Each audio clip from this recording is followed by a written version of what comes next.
Brothers on the Wheels, sa presyong 67,900 pesos para sa isang compact scooter, may ibubuga kaya itong FKM LTS 125? Let's find out mga brothers sa ating performance review. Kaya let's go! Sa go!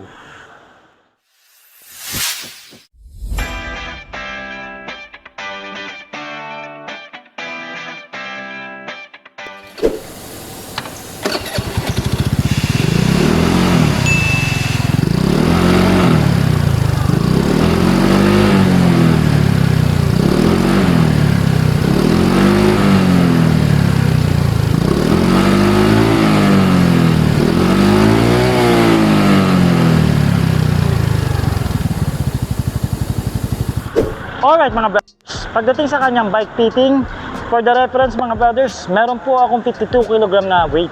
Meron po akong height na 5'4", plus boots, at meron po akong reach pagdating sa braso na 20 inches. So ganito po ang itsura ko mga brothers, para meron kayong idea. For the seat height mga brothers, meron ng itong taas na 750. So napakababa po para sa atin, para maabot ng maraming Pilipino. Okay, so may ground clearance tayo dito na standard na 140 mm at nabigat lang ito ng around 100 kg pagdating sa kanyang curb weight.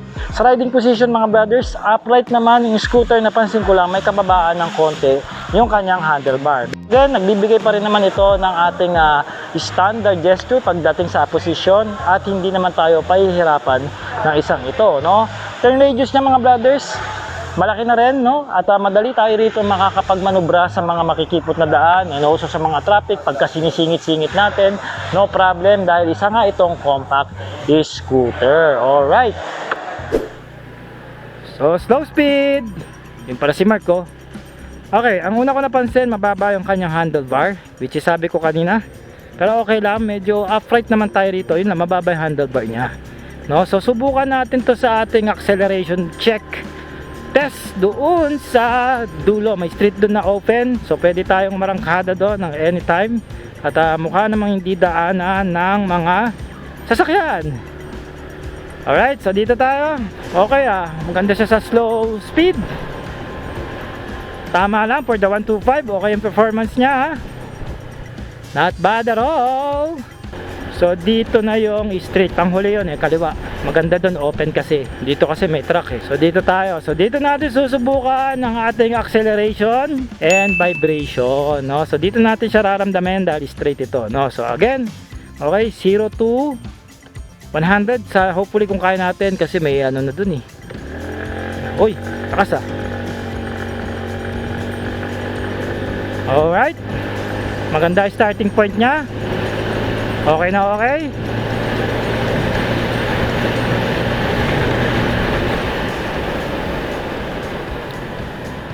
Aha, I guess tumakbo tayo ng around 80 kilometers per hour doon mga brothers, not bad. No, may hamster kasi dito. Alright, so kabilang side naman, so isa pang check. Anyway, napansin ko, suwabe yung arangkada niya.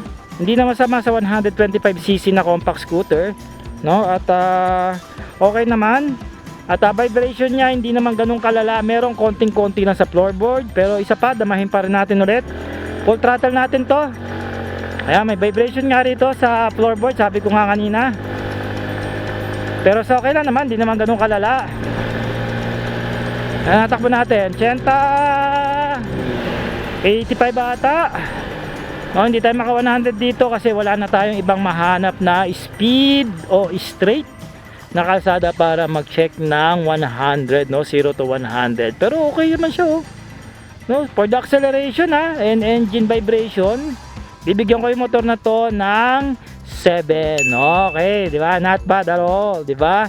Tama lang. Pero guys, ako hindi ko naman hinahanap sa motor pag ganitong 125cc yung acceleration o speed Ang gusto ko dito is makatipid sa gas, no? Makasingit sa mga traffic, makaiwas sa mga rush hour na sobrang bagal na mga ng sasakyan, makalusot sa mga makikipot na daan. Ang purpose ko dito kasi isa nga itong compact scooter at doon siya design or dedicated gamitin. Okay, kaya nga itong mga motor ng FKM mga brothers, lifestyle sila, no? Depende doon sa paggagamitan mo. So ngayon mga brothers, i-check naman natin ang preno nitong motorsiklo, no? So ito po is naka-disc brake sa harap at drum brake naman sa likod, at wala pong ABS ang harapang preno nito. So unahin muna natin yung likod, subukan natin patakbuhin ng around 30, no, dahil wala naman tayo ditong ABS sa likod. Oops, wala tayong skid pero mahina lang yung bigay ng preno sa likod. Para sa akin okay na to sa isang drum brake, no? At pag nagpipreno naman tayo, yung weight distribution naman napupunta sa harap. Pero isa pa, siguro kailangan na ng konting adjustment. Naka factory settings to ngayon Ayan, pigang-piga na tayo, no? Minto naman siya pero pakonti-konti lang, no? So kailangan niya talaga ng suporta sa unahan, which is ito na yung gagawin natin. Susubukan na natin ang unahang preno. So disc brake ito, patakboy natin ng 30 dahil wala tong ABS, no? Para safety naman tayo. Oy, ganda ng preno Okay isa pa. Oops, hindi naman tayo nag-i-slide kahit paano, lumalaban naman yung gulong, no, dito sa lakas ng preno niya, which is good. Kasi pag hindi, lang tayo. Okay? So ngayon mga brothers, subukan na natin harap at likod para malaman na talaga natin kung may potential ba ang preno nito, no, kung may ibubuga ba. So let's go. Patakboy natin ng around 30 lang.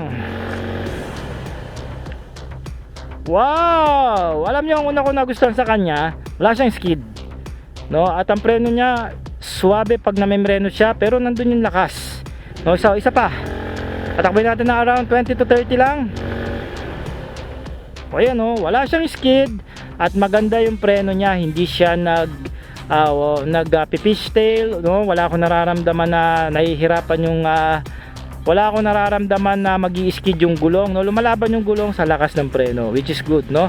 I guess bibigyan ko yung preno nito, no, for the disc brake and drum brake combination ng 8 mga brothers. Maganda maganda yung preno niya, not bad. Okay, tsaka yung baon ng suspension dito sa harap, lalim-lalim din, pwede na. Okay, this time around, suspension and cornering na tayo dito sa motor. Okay. So pag sinabi nga natin compact, present dapat dito yung pagiging lightweighted niya pag tumatakbo na, di ba? Kaya nga compact diretso tayo rito. Parang dead end, may nakaharang. So tumbukin na natin yung pinakadulo, no? Magang siya mga brothers. Ayun, pwede tayong kumaliwa, good thing. Yan, niliko natin. Wow, swabe. Alright. Di ba? No, so ito, isa pa ito. Parang ano lang din siya. Parang Labi 150 lang siya. Mas magaang pa nga. No, so may mga dalitan niya iwasan. Ayan, panis. Di ba? Wala. Panis. Ang dali-dali lang, No, so madali natin may iwas yung motor pag may mga biglaang lumabas sa ating mga harap. Makakapag-response tayo kagad dahil nakakapakagang niyang maninuhin. Napaka-nimble niya na mga brothers. Ang nimble niya.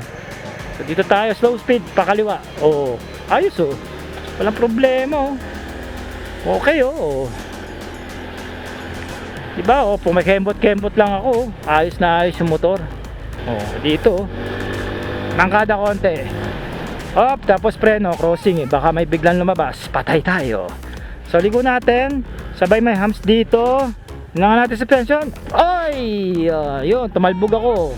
Hindi ko pinreno Pero again, suspension niya, sa mga hindi masiselan, bigyan natin ng rate ito ng 6. No, sa cornering naman, dahil isang compact scooter to, 8 ito mga brothers.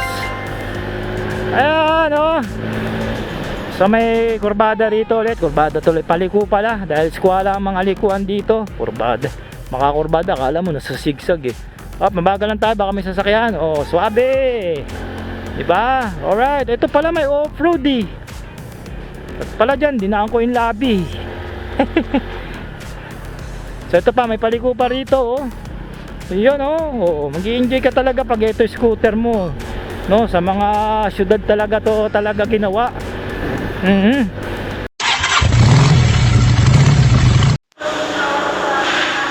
Okay mga brothers, for the price niya na 67,900 pesos at nakita nyo naman ang performance review at walk around natin dito, worth it ba?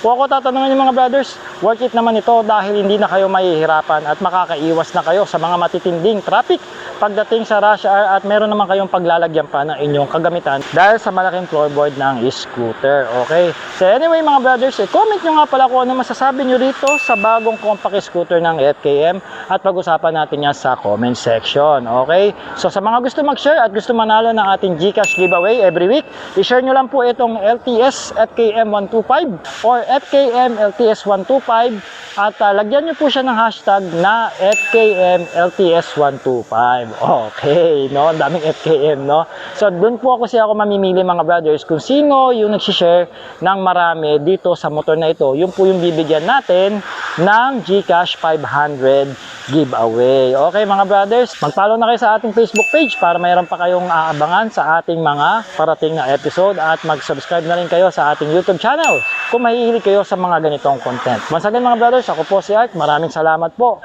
Ride safe and cheers!